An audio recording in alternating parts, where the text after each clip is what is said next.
ఈ యొక్క చిన్ని ప్రార్థన మీ పాదాల చెంత చేర్చుకోమని నజరాన్ని ఏస్తున్నాను మీకు ఎంత అడిగి వేడుకుంటున్నాను తండ్రి. ఆమేన్. మరి దేవి నామానికి వందనాలండి. మరి దేవుడు స్త్రీలని చాలా ప్రత్యేకపరిచి మరి చాలా ప్రత్యేకమైన రీతిలో ఉన్న వాటిలో వాక్యానుసారంగా చూసుకుంటే బైబిల్ పరంగా చాలా విషయాలు మనకి వస్తాయండి. అట్టి రీతిగా సామెతల గ్రంథంలో నేను ఒక వాక్యం చదవాలనుకుంటున్నాను. 31వ అధ్యాయం 10వ వచనం అండి. గుణవంతమైన భార్య దొరకట అరుదు, అట్టి ముత్యము కంటే అమూల్యమైనది. ఆమె పెరిమిటి ఆమె ఎంత నమ్మక ఉంచును, అతని లాభప్రాప్తికి వెలితిది కలుగదు. మరి దేవుడు ఒక స్త్రీ అని సంపూర్ణంగా చూడండి, ఒక ఇల్లాలుగా అయితేనే స్త్రీని సంపూర్ణంగా మనం చెప్పగలను. యవ్వన దశలో కానీ, మధ్యలో కానీ, కాలేజ్ టైంలో కానీ, తర్వాత కానీ అయితే స్త్రీ సంపూర్ణ అవ్వదు. కానీ స్త్రీ ఎప్పుడైతే సంపూర్ణతరాలు అవుతుందంటే బిడ్డకి ఎప్పుడైతే జన్మనిస్తుందో స్త్రీ తన సంపూర్ణతని పూర్తి చేసుకుంటుందంటే అండి.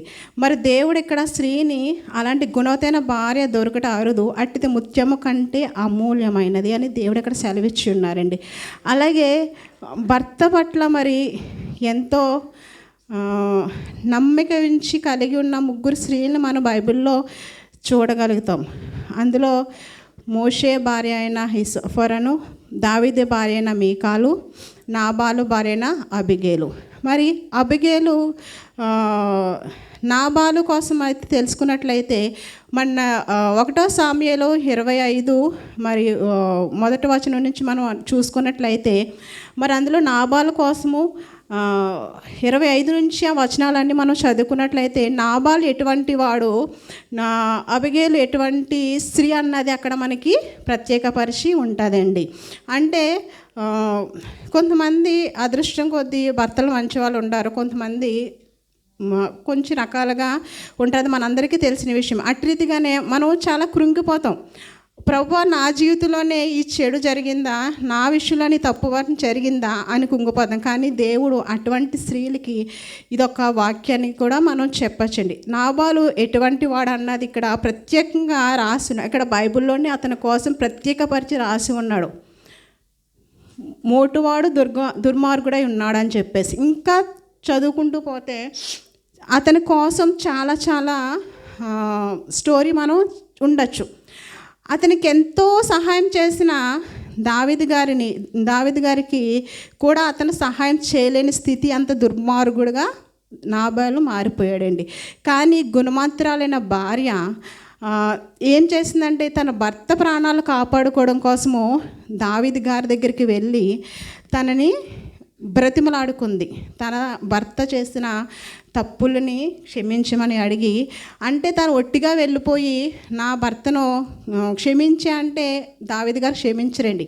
ఎందుకంటే దావీదు గారు కోపానికి, దేవుడికి కోపానికి కారకులైన నాబాలు గారు. ఎందుకంటే దావీదు గారు దేవుడు ఒక ప్రియమైన శిష్యుడు, దేవునికి ఎంతో ఇష్టమైన దావీదు గారు. ఎందుకంటే గొర్రెల కాపరిగా ఉన్న ఆయన్ని ఒక రాజుగా చేసి ఉన్నారు, ఆయన దేవుడి పట్ల ఉంచిన విశ్వాసాన్ని బట్టి.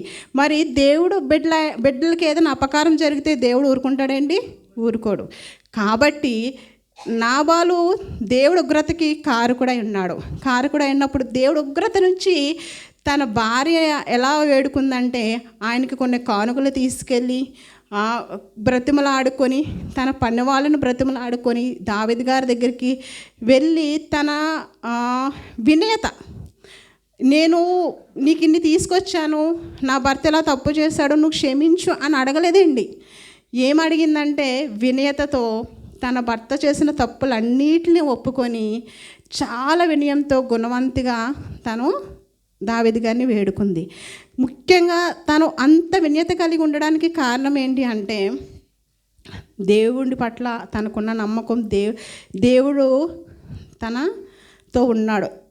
మనం కుటుంబంలోని మనం నెమ్మది కలిగి ఉండాలన్నా, పరిస్థితుల్ని మనం ఎదరికి తీసుకుంటూ వెళ్ళాలన్నా, మన కుటుంబం బాగుపడాలన్నా, మనకు వచ్చే సమస్యల నుంచి మనం గట్టెక్కాలంటే మొదటగా చేయవలసింది మోకరించి ప్రార్థన అండి. ప్రార్థన చేయాలి. ప్రార్థన జీవితం ప్రతి ఒక్క స్త్రీలోని కలిగి ఉండాలి. ఎందుకంటే ప్రార్థన వల్ల అనేకమైన కార్యాలు బైబిల్ ప్రకారంగా చూస్తాం, మన జీవితాలను చూస్తాం. ఈ దినం ఈ క్షణం ఇక్కడ ఉన్నామంటే కేవలం ప్రార్థన వల్ల మాత్రమే. అట్టి విశ్వాసాన్ని మన కుటుంబానికి మన ద్వారా అందించాలి, మన తర్వాత తరం మన బిడ్డలకు అందించాలి. మన బిడ్డలకు అందిస్తూ మన ఒక సంపూర్ణమైన స్త్రీగా ఉంటూ మన కుటుంబాన్ని ఎలా నడిపించుకుంటామో, మన బిడ్డలకి అట్టి ఆస్తులు అంతస్తులు ఇవ్వకపోయినా పర్లేదండి, కానీ ప్రార్థనా జీవితం ఖచ్చితంగా మన బిడ్డలకి ఇవ్వాలి. అది గుణవంతురాలైన స్త్రీ తప్పకుండా చేయవలసిన పనులన్నమాట. అయితే ఇందులోని ఇంకా ఉన్నారు సారా గారు, రాహేల్ గారు, రూతు గారు మంచి కోడలుగా నయోమి గారికి ఉంది. ఈ బైబిల్ ప్రకారంగా చూసుకుంటే దేవుడికి ఎంతో ఇష్టమైన స్త్రీలు ఈ బైబిల్ ప్రకారంగా కలిగి ఉన్నారు. కానీ దేవుడు ఎప్పుడు మనం దేవుడి చేయి పట్టుకోకూడదండి. మనం ఏం చేయాలంటే, ప్రభువా నువ్వు నా చేయి పట్టుకో, ఎలాంటి పరిస్థితుల్లోనన్నా సరే నువ్వు నన్ను విడవవు. మనం ఏంటంటే కుటుంబంలో కొంచెం కష్టం వచ్చినా, భర్త ఏమన్నా, బిడ్డలు మనతో లేకపోయినా ఇంకో రకంగా అంటే వెంటనే విడిచిపెడతాం. ఎగ్జాంపుల్ నేను కూడా ఉన్నాను అందులో. సో మనం ఏం చేయాలంటే, ప్రభువా నువ్వు నా చేయి పట్టుకో. ఈ క్షణాన్ని నేను ఇక్కడ నిలబడ్డాను అంటే ఇది నా గొప్ప కాదండి, నేను ఖచ్చితంగా చెప్తున్నా. దేవుడు నా చేయి పట్టుకున్నాడు. ఎందుకంటే ఎన్నో దినాలుగా దేవుడిని నేను పట్టుకునేటప్పుడు దేవుడికి నేను దూరం అవుతూనే ఉన్నాను. ఎందుకంటే చిన్న చిన్న విషయాల కొరకు నేను దేవుడిని విడిచిపెట్టి దానిలో ఉన్నానేమో, కానీ ప్రభువు నన్ను పట్టుకున్నాడు కాబట్టి ఈ రోజున ఈ క్షణాన్ని మీ మధ్య నేను నిలబడగలిగాను. దేవుడి నామానికి వందనాలు చెల్లించుకుంటున్నాను. అలాగే ప్రభు మన చేయి పట్టుకుంటే మరి ఆ రీతిగా మనం ముందుకు సాగిపోగలము. ఇంకోటి, మన లోకానుసరమైన ఒక ఎగ్జాంపుల్ మనం చూసుకున్నట్లయితే కనుక, మదర్ తెరిసా గారు అందరికీ తెలుసు కదండి. ఆవిడ జీసస్ని కూడా నమ్ముకొని ఉంది. సో ఆవిడ ఒక దినాన్ని కొంతమంది పిల్లల కొరకు, కొంతమందిని సహాయం అడగడం కొరకు ఒక ప్లేస్కి వెళ్ళినప్పుడు ఒక అతన్ని ఇలా చేతులు చాచి నాకు సహాయం చెయ్యని అడిగినప్పుడు ఆమె చేతిలో ఉమ్ము వేశారంటే అండి. ఎవరినైతే సహాయం అడిగి ఉందో అతను ఈమె చేతిలో ఉమ్ము వేశాడంట. ఉమ్ము వేసి ఇదిగో నువ్వు తీసుకో అని అతను చెప్పినప్పుడు ఏ మాత్రం కూడా ఆ స్త్రీ కోప్పడకుండా, వెనకడుగు వెయ్యకుండా ఏం చేసిందంటే, వెంటనే ఆ చేతిలో ఉమ్మును చూసి, ఇది నా కొరకు ఇచ్చావు, నా బిడ్డల కొరకు ఏమైనా ఇస్తావా అని అడిగిందంటే అండి. ఎంత తగ్గింపుతాను. నిజంగా మామూలుగా ఉంటే ఏంటి నువ్వు ఉమ్మేసో ఏంటి అని మనం మాట్లాడే విధానం తీరు మారిపోతుంది. కానీ ఆవిడ ఎవరిని కలిగి ఉందంటే, మన నిజమైన దేవుని ఆవిడ కలిగి ఉంది. ఆవిడ అనేకులకి ఆదర్శం లోకానుసారంగా చూసుకుంటే. అలాగే మనం కూడా చాలా తగ్గింపుతనము. ఇక్కడ నాబాలు భార్యను అబిగేలులో కూడా చాలా లక్షణాలు ఉన్నాయండి. సబుద్ధి గలదై ఉన్నది, జ్ఞానవంతురాలై ఉన్నది, నెమ్మదస్తురాలై ఉన్నది. అన్నీ కూడా మనలోని ఆవిడని బట్టి చూసుకొని దేవుడు ఏ రీతిగా స్త్రీలు ఉండాలన్నది కూడా మనకి చెప్పి ఉన్నాడు. కాబట్టి మనం ఈ రీతిగా దేవుని యందు భయభక్తులు కలిగి మన కుటుంబాలు కట్టుకొని, నిజమే మన జీవితాల్లో ఎన్నో ఉడుదొడుకులు, ఎంతో అక్క చెల్లెలు తల్లులు ఎన్నో సంవత్సరాల నుంచి కుటుంబ పరిస్థితుల కోసం సరిలేక ఇక్కడ ఉన్న వాళ్ళు చాలామంది ఉన్నారు. వాళ్ళందరికీ దేవుడి పేట వందనాలు చెల్లించుకుంటున్నాను. నేను ఒక్కొక్కసారి ఒక్కొక్క సిస్టర్స్తో నేను మాట్లాడినప్పుడు వాళ్ళు చెప్పే మాటలు నాకు చాలా హృదయార్జనగా ఆశ్చర్యంగా కలుగుతుంది. ప్రభువా నిజమే, వీళ్ళున్న స్థితిని వీళ్ళు ముందుకు వెళ్ళగలుగుతున్నారు అంటే అది నువ్వు ఇచ్చిన ధైర్యం తండ్రి అని చెప్పి నేను చాలా పెడతాను. కానీ కొన్ని పరిస్థితుల్లో నన్ను నువ్వు పెట్టలేదు ప్రభువా, నన్ను ఈ స్థితిలో నువ్వు ఉంచినందుకు నీకు ఇంకా ఎన్నో వందనాలు ప్రభువా అని చెప్పేసి దేవుడికి ఎన్నో వందనాలు చెల్లించుకుంటానండి. కానీ సో నేను ఏంటంటే ఇది నేను ఒక చిన్న పాట పాడాలనుకున్నా.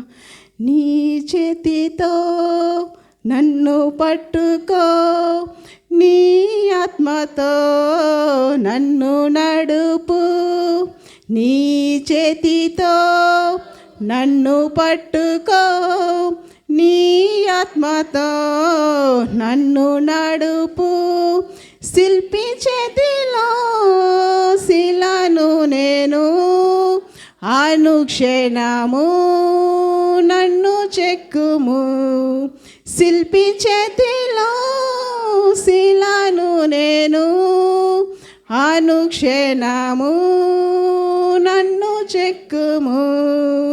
నీ చేతితో నన్ను పట్టుకో, నీ ఆత్మతో నన్ను నడుపు.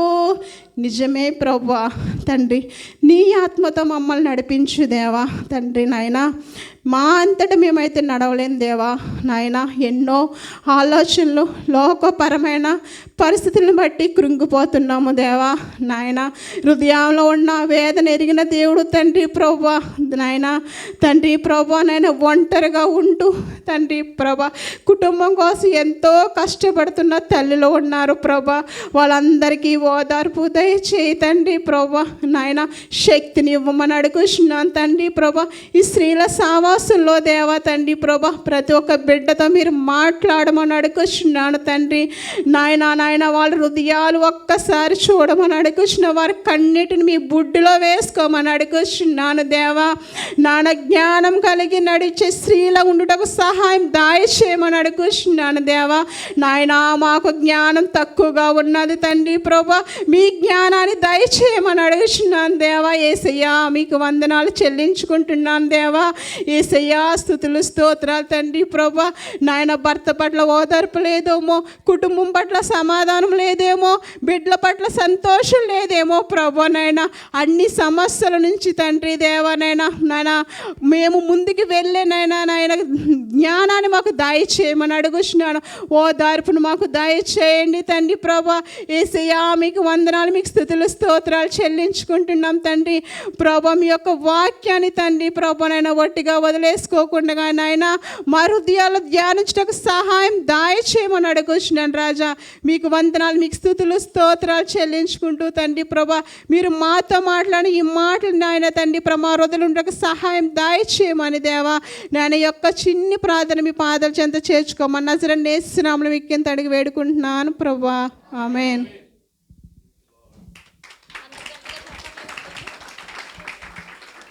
సిస్టర్ బట్టి మరొకసారి మనం ముందుకు కొనసాగుదామండి. వర్తమానాలు అంటే కనుక